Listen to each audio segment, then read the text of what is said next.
The sun has left and forgotten me. It's dark, I cannot Registration is open see. for No Longer Virtual, coming up February 26th and 27th, 2024 in Missoula, Montana.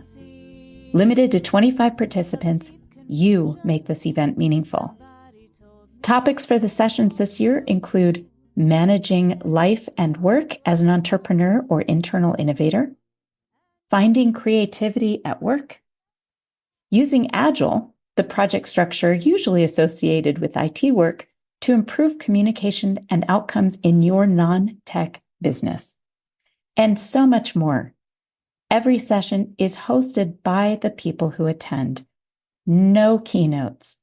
All sessions are interactive workshops to get the most out of those side conversations and leverage all of the great experience that's already in the room.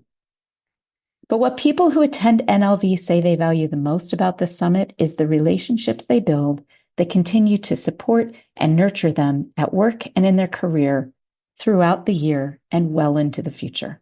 Early registration is extended through January 15th, 2024, and there are a few spots left. So join us. Don't miss this opportunity. Register at elkinsconsulting.com. Your stories don't define you, but how you tell them will. Hi, I'm Sarah Elkins, your host and Chief Storymaker at Elkins Consulting. As you know, if you've been a listener for a while on this podcast, your stories matter, and how you tell them changes how you experience yourself.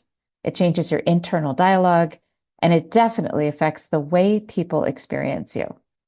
So remember, when you hear a story, try not to freeze somebody in that moment of time, because their next story might completely change your perception of them. Today's guest is Chris Lopez, and I was lucky enough to be introduced to him online through LinkedIn. And I know, listeners, you're going to have a great time listening to these stories. Just glancing through his LinkedIn profile will give you the impression that this is somebody you'll want to know a lot more about. So, Chris, thank you so much for joining me today on Your Stories Don't Define You, How You Tell Them Will. Thank you, Sarah, for having me. It's an honor and pleasure to connect with you and to have some dialogue over some good stories. Oh, yeah. Well, it's so funny because people often don't realize how important it is that they think about the stories they're telling, the intention behind them. And I've heard so many times where people say, "Oh, I don't have any good stories." And it breaks my heart a little to hear anybody say that. And then the worst part is that what they're talking about is those big epic stories that people love to tell. And as much fun as they can be, as entertaining as they can be, those aren't the stories that people really resonate with, that make you connected to the person in front of you. That's true. Let's get started. I love to ask my guests to share something about themselves that most people don't know about them. And I do that because it helps us understand the complexity of each person that we hear on this podcast. And with over 300 episodes, I can tell you there are so many different approaches to this question. Every time it's a little bit different. So what do you think? Do you have something to share? I do. I think, my story would date back from childhood. I think a lot of people think I'm this really outgoing individual. Most people that you asked if they ever met me, they're like, he's really positive and outgoing. I've not always been that way. As a kid, I was very shy, very like a recluse, very dark kid. There's really many stories behind that, but I used to be a break dancer. I started break dancing, and when it was not popular, and that helped me kind of break out of my shell of being, this shy, dark kid, into being something that I just went for it all the time. And it became really popular, and I started really getting into it. And it defined a lot of majority of my childhood of becoming a breakdancer. And I think even to this day, I kind of dress still as such, right? I still have the hoodies, I still have, if the hats and whatnot, but it was a really part of my life that I enjoyed, and it really helped me, build confidence and to kind of, do things that were not as popular until they became popular. That is such a good story. It's funny that so many of us are we start out with something in us that we can't quite recognize, and it seems Yeah, so contradictory to where we end up. But we right. can always find the path, right? The breadcrumbs that led us there. So I'm Most definitely. curious. Yeah, so you started with breakdancing. Why? Why? Where did you see somebody doing it that you went, oh, I want to do that? Well, I saw it on Beat Street. So Beat Street was a video I ran across. And I thought it was amazing how they were kind of like popping and locking and doing all these things. And I was always really big into music. And to this day, I still love music. I still have a passion for it. So I started getting more and more into it in that way. And then I started discovering there's a whole underground culture that was involved and surrounding it and other big cities, but not quite in the city I was in at the time. I grew up in a very small town, very poor town. So, I was breakdancing in a single trailer with, whenever you jump or do anything, the possibility you like going through the floor was very highly likely. Wow, where was that? I was in Canala Verde, Texas. So Oh, that's wow. south of San Antonio. It's very nobody really knows of it. No, it's unfamiliar. I've been to Texas a few Yeah, times, and that's an unfamiliar town name. yeah. Wow. Wow. So I'm just imagining you as a little kid. You're like 10, maybe 12. Probably like 10, 11, starting to get Yeah. into it. So I could totally see this 10, 11-year-old Chris watching this video, probably on VHS, which, Yes. I mean, we're probably not quite the same age, but that was okay. So you're sitting in this double wide or single wide. Single You wide, single wide. single wide. Oh, even smaller. And you're watching this video. Where did you eventually actually see somebody doing this, like in person? What was that experience? I got my hands. I went to go to the mall with my grandmother and I saw people dancing there. And I started to talk with them and kind of ask them, where did you do this? Like, where does this happen at? And they're like, the skating ring. So when I go visit my grandma, she lived in San Antonio, which is like the big city compared to where we were at. Mhm. And so I started asking my grandmother, I was like, I really want to go to the skating ring. She's like, why are you want to get into skating? I don't want to get into skating. I'm dancing at these places. So I started going to the skating ring and I started dancing and started doing a lot of that stuff there. And I found myself doing it every weekend. That I would always go visit my grandma even more so now. So my parents are like, where are you going to go see your grandma so much? Like, what do you have going on over there? And then I just really jumped into the culture and I really enjoyed it. It got me to the point where I was on stages and I was dancing in front of like a big audience. I made some of the best friends during that time, and some of these people I'm still friends with to this day. I mean, there's 25 years of friendship behind a lot of these kind of relationships that I had made during this time period in my life. And Oh there my was and there gosh. That's and there awesome. was a good and there was good and bad with it, right? There was good influence and bad influence as we got older, and a lot of the music and hip hop and whatnot can it has two sides to it, and Yeah. it was just became a part of my narrative as a kid, and I found myself, kind of looking to get out of that environment and into the military, and I signed up and went on an adventure for 20 years. 20 years. Wow. I'm still like imagining this 10-year-old kid showing up at the mall and seeing these they're probably what, 16 maybe. They're not that much older than you. And Right. what struck me is how brave you were because you're kind of shy, you're kind of dark, your grandmother's with you, which could be Yeah. embarrassing, right? I mean, Right. I was never embarrassed about being with my grandmothers because they were kind of hip as far as Yeah. grandmothers go. But I can imagine you showing up and it just takes so much courage to do that. So maybe this is our first breadcrumb. I think it definitely was because I was in a position to where it's do I have, I mean, do I keep hold of this like insecurity and not willingness to talk to people to they're doing what I'm wanting to do. Like they're doing Right. exactly what I want to do. I need more information about it. So I was the most nervous I've probably ever been in my life to Yeah. address these kids that are like you said that are older. I think they're the coolest people that ever walked the earth. And I'm like just kind of approaching them. And then they welcome me and I'm like, oh, it's not that bad. Then you really have that. I, I'm so glad we're talking about this right now because just a few weeks ago, I had an experience where I felt really brave, and I'm in my 50s, and I still was like hesitant to ask for something that I wanted.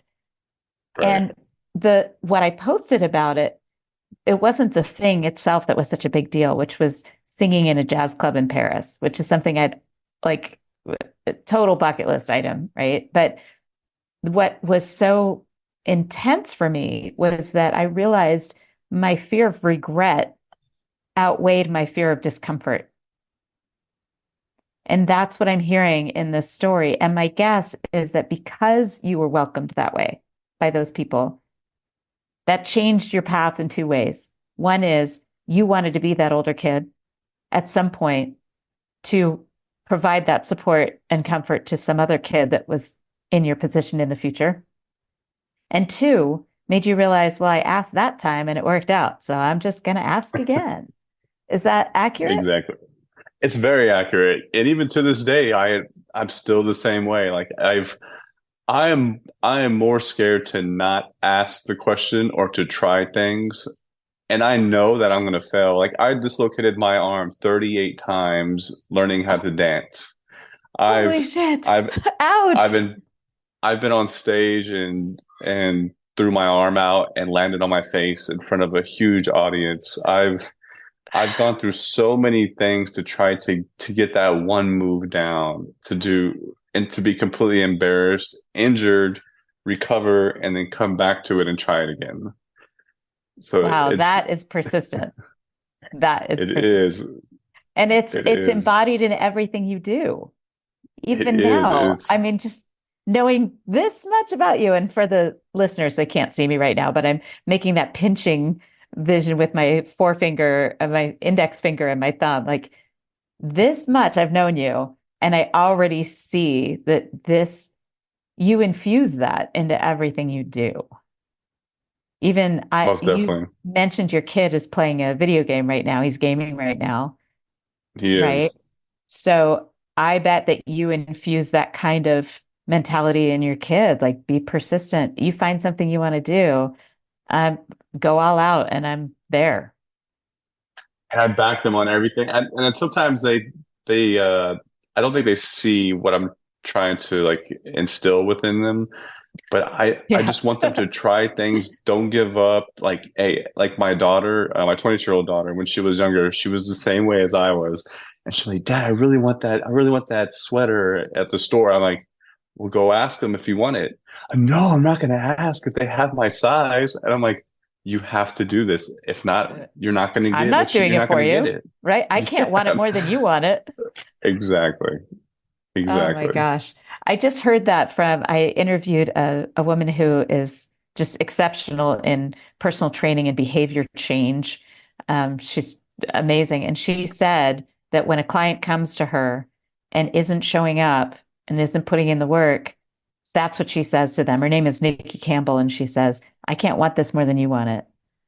And I Hmm. just heard that recently. And ever since then, it's kind of flipped the switch in a lot of ways, right? Right. And there's this thing like you have to want it bad enough to where it puts you in a position to where it might not you already I think you have enough doubt like it might not happen. That means you're doing something meaningful. And when if you come back and run from it, it's not going anywhere. It's still that dream and that those passions and all this stuff are still going to be there. And I've seen so many people live with regret of not doing something I without even trying it. And Right. then I've seen those that have failed and said, this wasn't that bad. Let me try it again. Let me try it again. Let me try it again. And then, Mhm. at least they tried and gave it their all versus just kind of quitting at the starting line. Right. Well, and one of the things I read recently, I can't remember where it was that you don't have to be good at it, right? It was somebody famous who said that he had tried a lot of different things, and when he talked to somebody famous that he was being mentored by, he said, "Well, I'm kind of embarrassed. I've tried all these different things. I'm not good at anything." And the guy said, "Oh no, this is what makes you interesting. Is that Yeah. you're so curious. You're just going to keep trying different things, even if you're not good at it." Hmm. Wow. There's so much stuff like coming together in my head right now. One of the things that just popped into my head is how we met.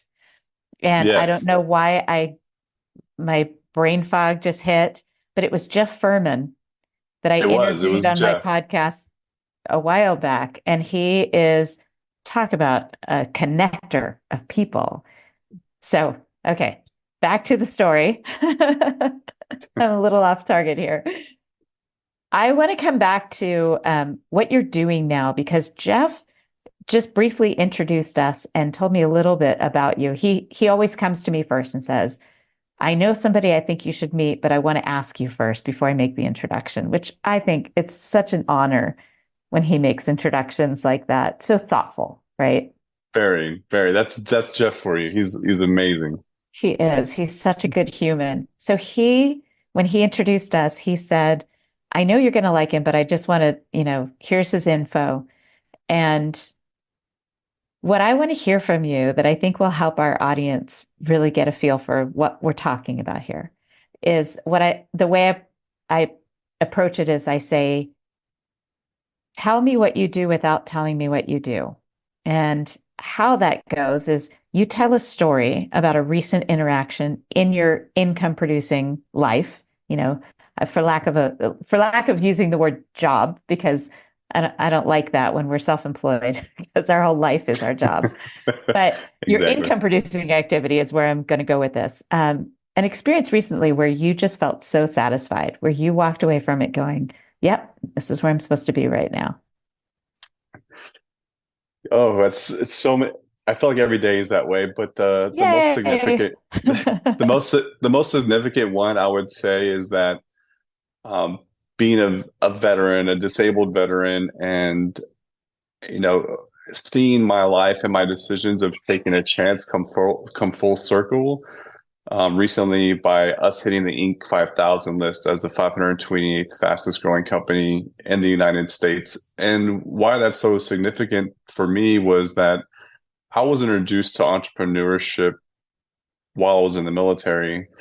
And I went in and tried something and invited to the Inc. 5000, not as an honoree, but as just a veteran attending, excuse me, a veteran attending as just kind of to understand what the organization is, what it's all about, and trying to get knowledge and information from successful entrepreneurs.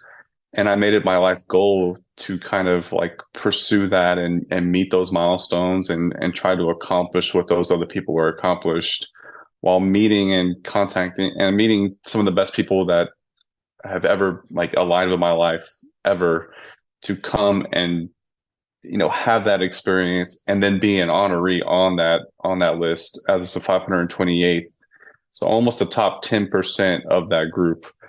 And it was just an accomplishment that it felt surreal, and it made me feel like you can really do anything if you put your mind to it. And I'm just really grateful and honored to have accomplished that with all the people that believed in my dream leading into this.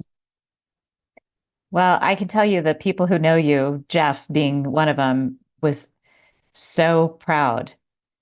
And I always hesitate to say I'm proud of you because it sounds a little condescending. It's like it doesn't matter.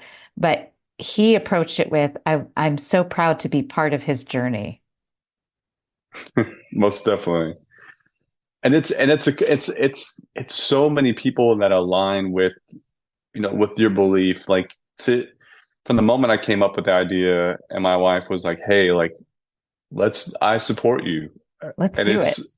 let's do it. Like I believe in you 100%.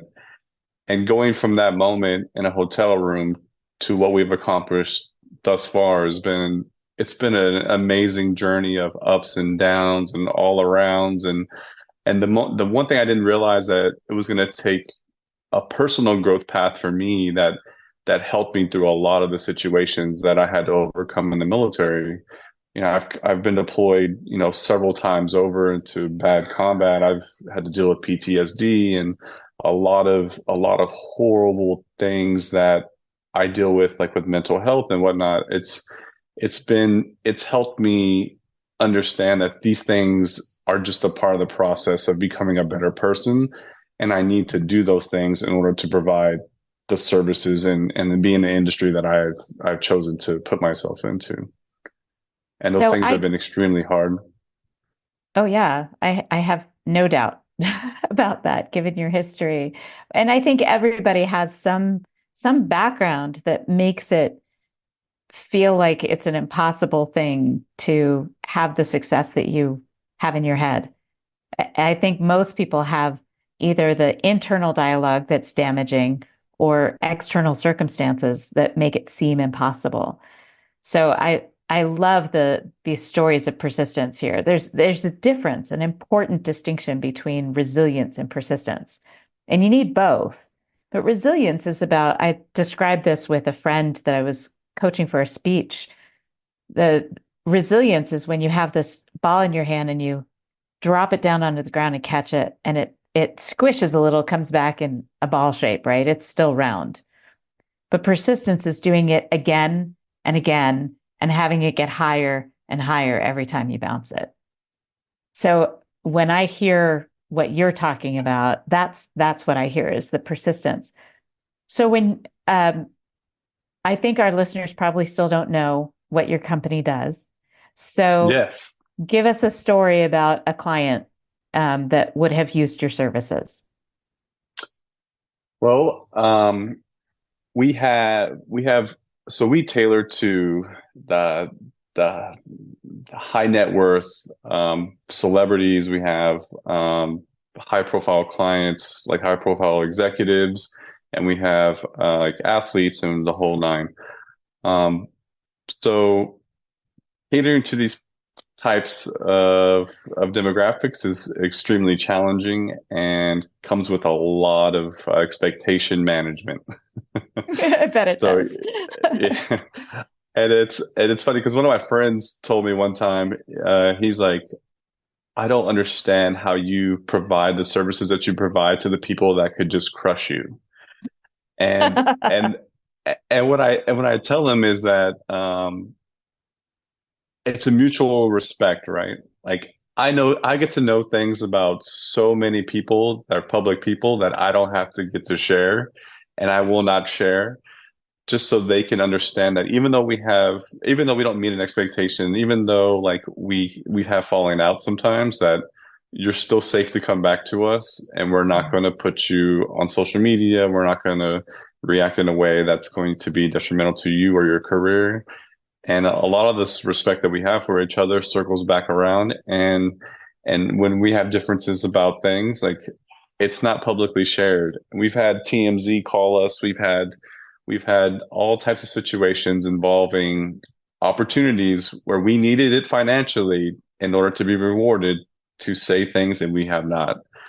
And even though that's not a Integrity. specific, even though it's not a specific kind of situation, but it's a general kind of service that we provide. And these are everything from jet charter to home villas to international travel around the world. And it's been an honor to experience some of these situations. And I love. We had one client one time, and they were in Miami flying to LA. These are like billionaire musicians. I can just put it generally like that. Okay. And the love for this couple was that he would not let her fly on any platform, any jet that was not of a specific caliber. And he didn't care how it was going to happen or when it was going to happen. It was just, I mean, he cared when it was going to happen, but he didn't care like the cost or anything. He just wanted to make sure that she was put in a position to where she was going to be okay no matter what. and it's those type of experiences that you get to provide that is really kind of like you feel special to be able to provide a service like that. Yeah. What I heard, beside this very last story, which is that felt good. We kept her Yeah. safe. We provided the service and he's so enamored with this woman that he wanted everything he could to make sure she was safe and comfortable and taken care of. But the story before that, all my red flags went up about people behaving badly and Oh you yes. managing that relationship despite that bad behavior. And it's so easy to say, well, yeah, of course, these super rich billionaire celebrities with all their entitlement and privilege, but everyday people behave just as badly, if not worse. They Yes. just don't have the money or the reputation to damage in the same way. So Right.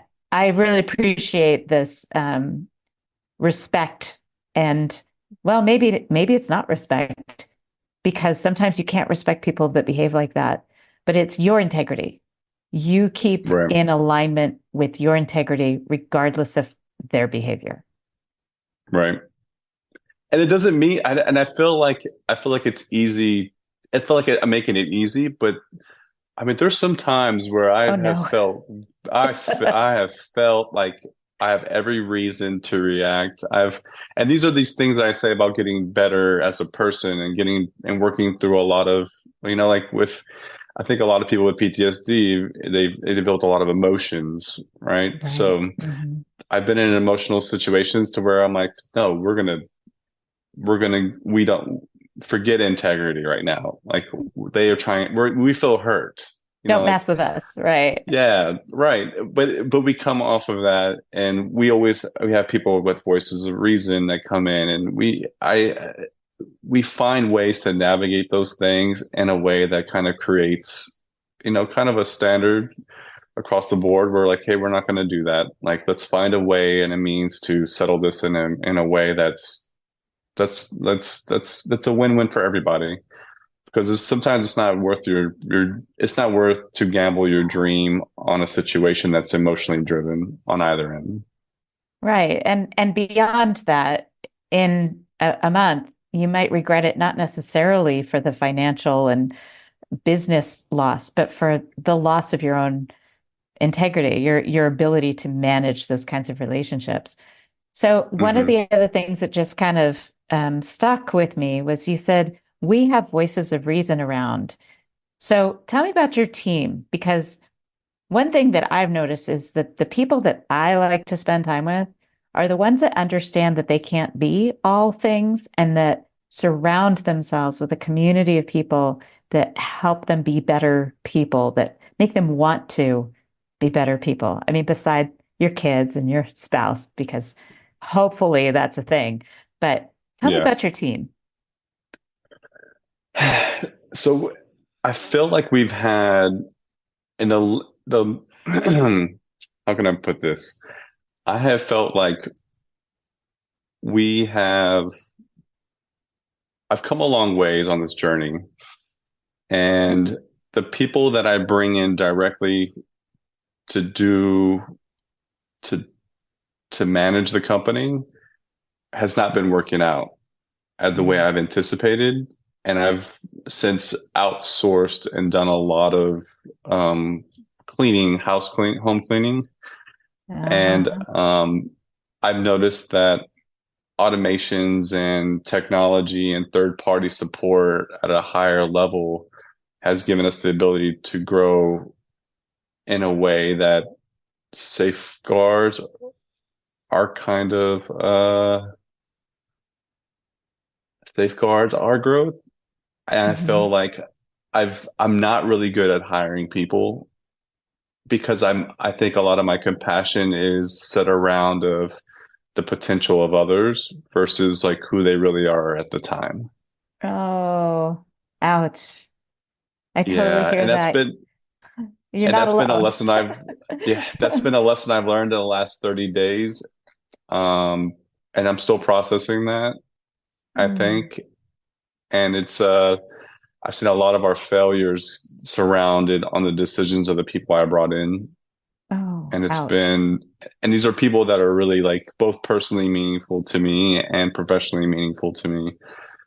So I'm kind of going through the process of transitioning right now of like who's truly inside the organization versus kind Mm. of like who am I transact, who's helping us transact. Right, And right. right now we're really we're pretty thin. We're below 5 people right now. So Oh, but we're still performing and doing the same amount of lifting that we were once doing before.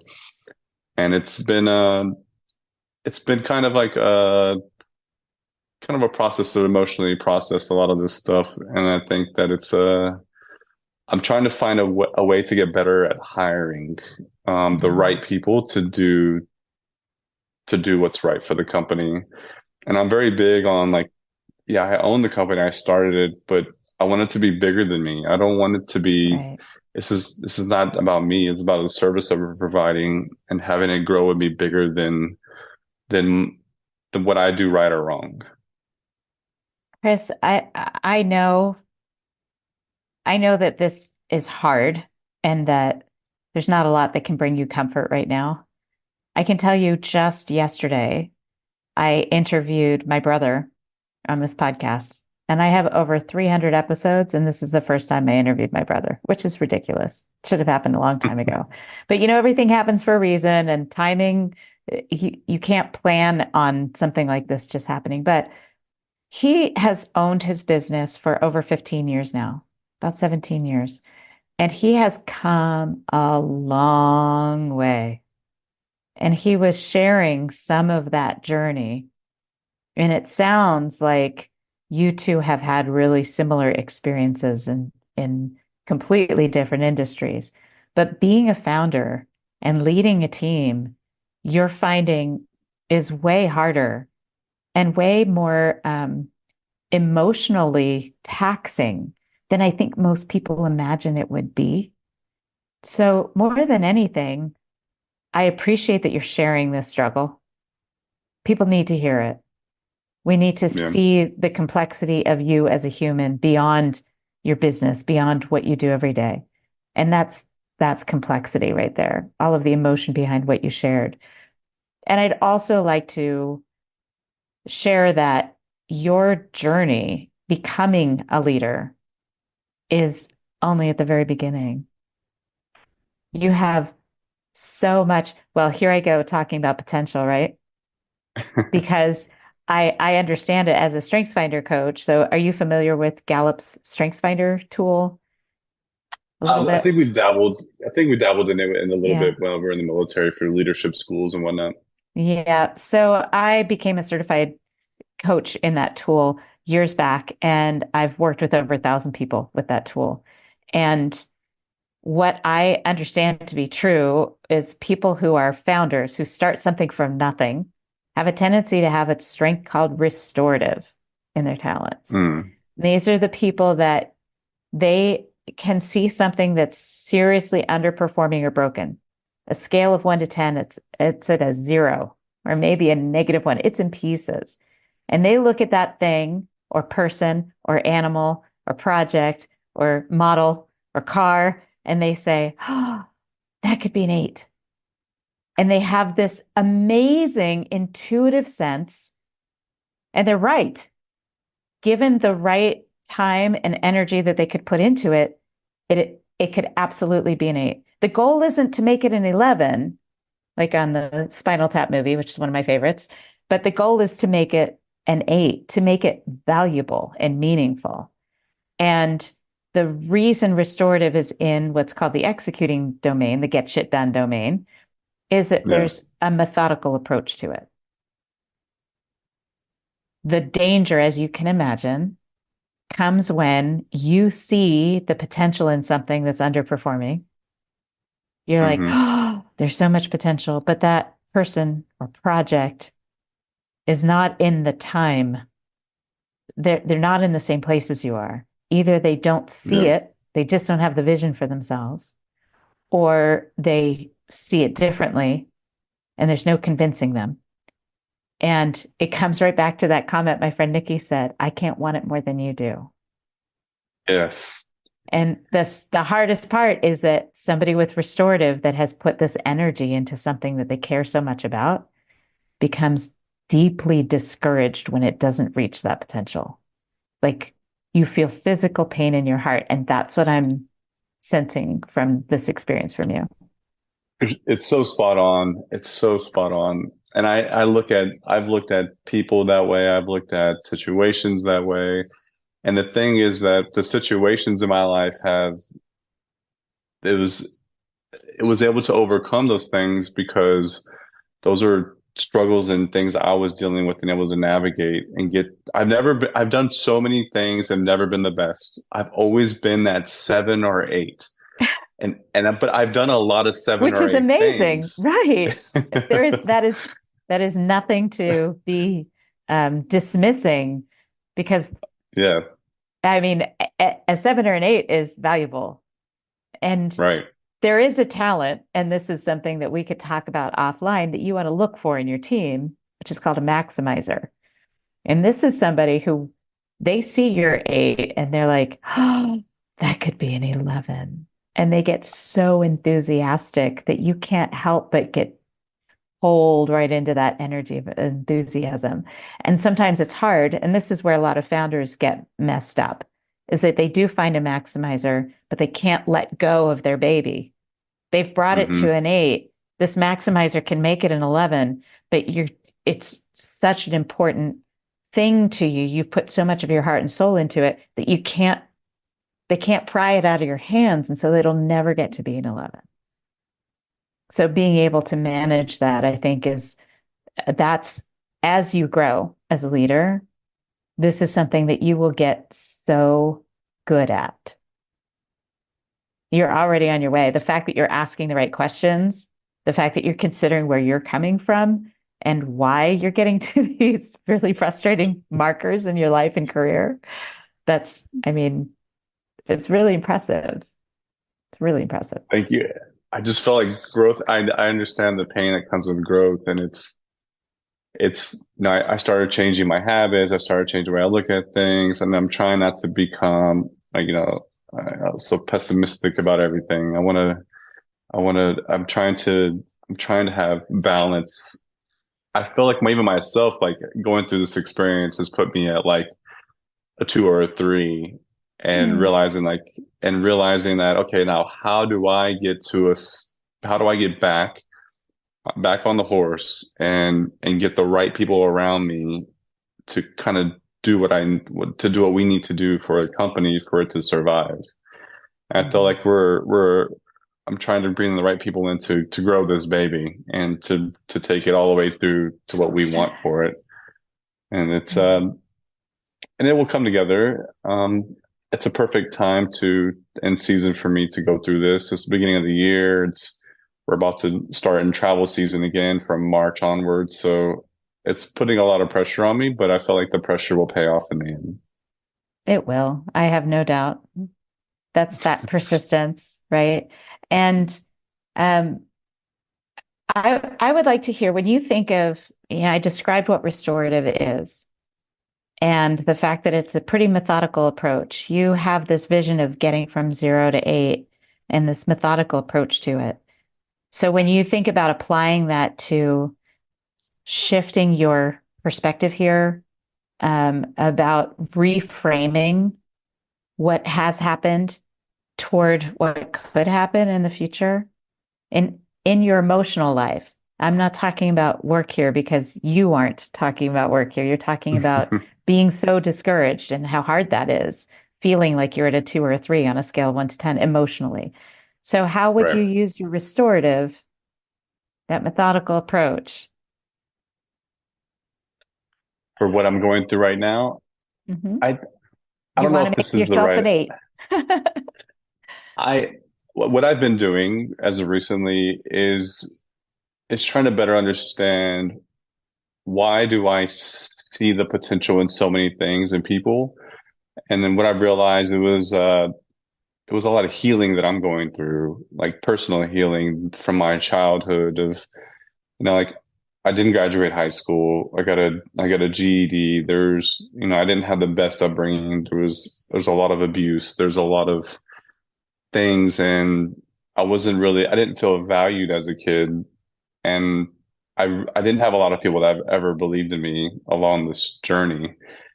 So I've been maybe in a healthy and unhealthy way, kind of trying to give that back to somebody else Hmm. and not really kind of healing from those situations that I had experienced as a kid. And even though I think I've come a long ways of processing a lot of things that I've been through, I feel like there's more work to be done. And sometimes that can get masked by success and accomplishments and and that doesn't mean that you've emotionally processed those things, and they come out in different ways. And this is something that's showing up for me that's really, really personal that I'm really um, going through and assessing and understanding, like what are pinpointing these types of Hmm. things that I need to process. Yeah, I hear you. I think um, what benefits a lot of people with your talents is to look at the patterns. Hmm. Looking back at the points of conflict that you've had with certain people, and you'll start seeing that those pieces of conflict happen with the same person, the same type of person over and over and over again. Hmm. And then because you have this amazing talent of seeing the potential, you can direct that toward you. And I can totally see you using that approach to say, okay, today I'm here. Tomorrow I'm going to do this and I'm going to get to here. Seeing that incremental improvement. And what better way to do that than to spend time with your kids, right? Like seeing how they Oh see the yes, world. Granted, you have a teenager, right? I have seven. So You I have have seven seven children. children? Oh my Yeah. goodness. How I old is love when the people, youngest? three. The youngest is three, and the oldest is 22. I love when I tell people I have seven children. They're like, "You don't look like you have seven children." And Well, how would you tell me what a I tell them seven like, child how am I child supposed to parent looks look? like? I know. I No, guess I'm supposed to that's be really stressed out, just like walking around like, yeah. Well, I think maybe people just assume you would look older if you have seven yeah, kids, right? For me, the shock isn't your age or how you look or anything like that. It's seven is a lot. And I yeah. have two, and I'm like, wow, that was exhausting. It is, but I feel like it's been the biggest joy of my life and the biggest healing I've had. I've had the most healing by having kids because I get to see them at a stage in their life, like that, or a stage in my life that they're getting to experience in a different way. So I get to Hmm. see myself over and over and over again, create a better version of me. And it's been a wonderful process. And I'm not the perfect dad, but I definitely my oldest has probably been through the most because I was just so young. But Yeah. as we get older, and my younger ones, they get to see the best of me, and I get to see them just thrive emotionally and their education and all these other things and what they want out of life. And Mhm. my older ones too, they're all amazing, but there's just I feel like there's so much privilege to see them go and become better people, and they're all way better than me. They're all amazing. They're all way better than me. I'm just like there's some things that my kids do where I'm like that's the nerdiest thing I've ever seen in my life, and I'm like, And I'm it's so glad awesome. you.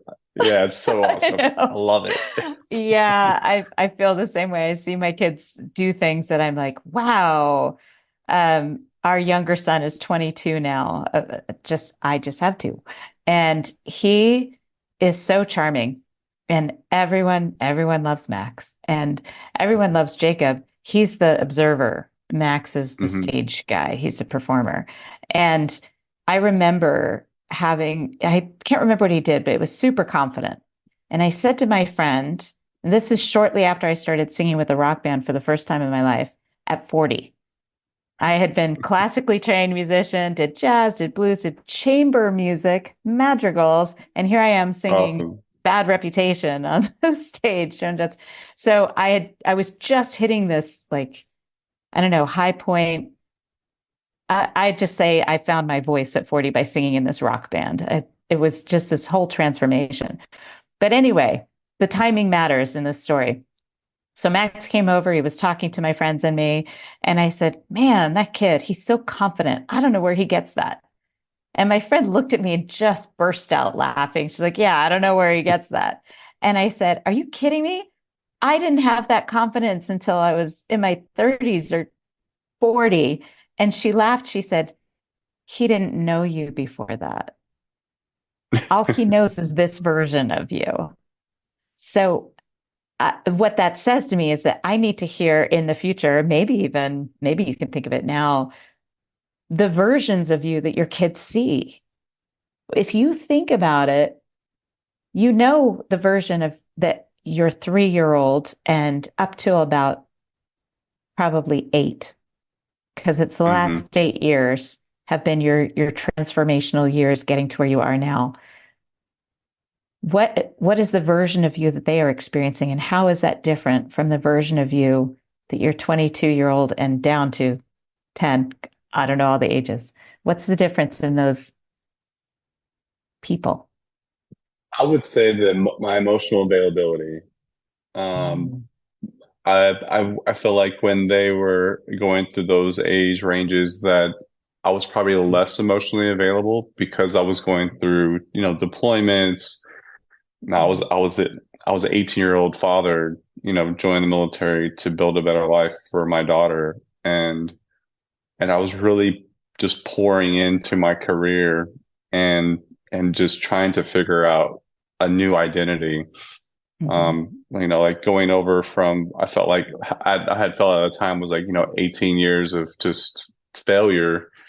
Now I'm completely responsible for a life, and I didn't know how to do that. And it took me a long time to figure that out. I would say it probably took me 10 years to kind of like become a true 18-year-old. So I was probably mm. like 28 years old before I was like, okay, I'm Now I'm probably ready. 18 years old. Yeah, now I'm ready, right? Right. So and it's just I guess the life experiences and healing that I went through during that time frame just kind of set me in a different path to be a different type of father, and I'm constantly, reflecting on things, like not always beating myself up, but just saying, okay, where am I at? What am I doing? Why am I doing those things that I'm doing? And Mhm. how can I contribute to my life and the people around me a little bit better? Mm. Yeah. I can imagine the story that your 22-year-old would tell about her experience with her dad and how different that will be from the younger kids. And beautiful, a beautiful difference because she is seeing the whole transformation. And what I find really beautiful about that is that she can see that it is possible. So many of us, Yeah. we get into this idea of what our identity is or what our authentic self is, and we don't realize that that can change over time. So I maybe next time we can involve your 22-year-old and she can be on the call. We could say, well, what do you Well, think? it's definitely, and that's, it's one of the reasons I started a podcast myself. And while I do these type of things is because there's some conversations that I can't have with them. And Mhm. maybe they're not ready to have those discussions, or maybe they're not really hearing what I'm saying right now. But I feel like these are opportunities to kind of capture who I am along the way as I continue to Mhm. grow, and they can Mhm. understand like where I'm coming from and who I was at those stages in my life. Absolutely. I think most of us, as children of parents that we love, even, as fallible as we know parents can be, especially now that we are parents, I think most of us would like to hear that perspective from our parent to say, to be self-reflective. What kind of parent do you think you were when we were little? What would you have done differently? What do you think you did well? Where do you think you would go from here if you were to start all over again? Not that it would be so different, but I'm so curious about that. I'm so glad you brought that up. Chris, this has been such a treat. I mean, I knew I was going to enjoy our conversation, but I really, I've had like three different times during our conversation where I've had the little chills come up, the back of the hair on the back of my neck kind of goes up, and I'm so grateful for your time. And thank you for having me as well. Like I feel the same way. I'm like, I haven't thought about these things in such, depth. Even the stuff I'm going through right now, it's like I haven't gone that deep yet. And I'm glad that this is igniting, maybe another session of, another episode for us to follow up and to see how this plays out.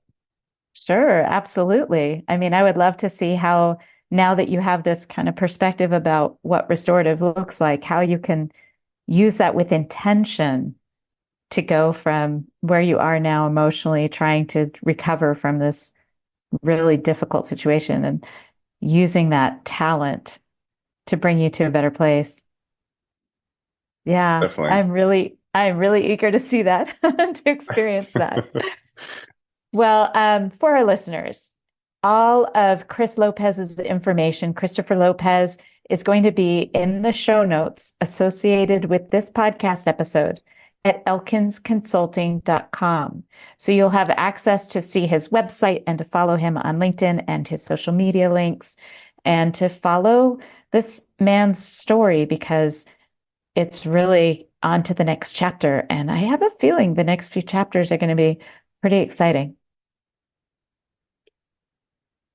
Thank you, Chris. Well, thank you. Thank you, Sarah. Listeners, it's your turn. What are you thinking about when you think about the difference in who you were 10 years ago, 20 years ago, and who you are now? How would people say that they experienced you then? And is it the same? I kind of doubt it. So the next question is, are you holding on to somebody else's older version of their authentic self? Or are you seeing their changes for what they are?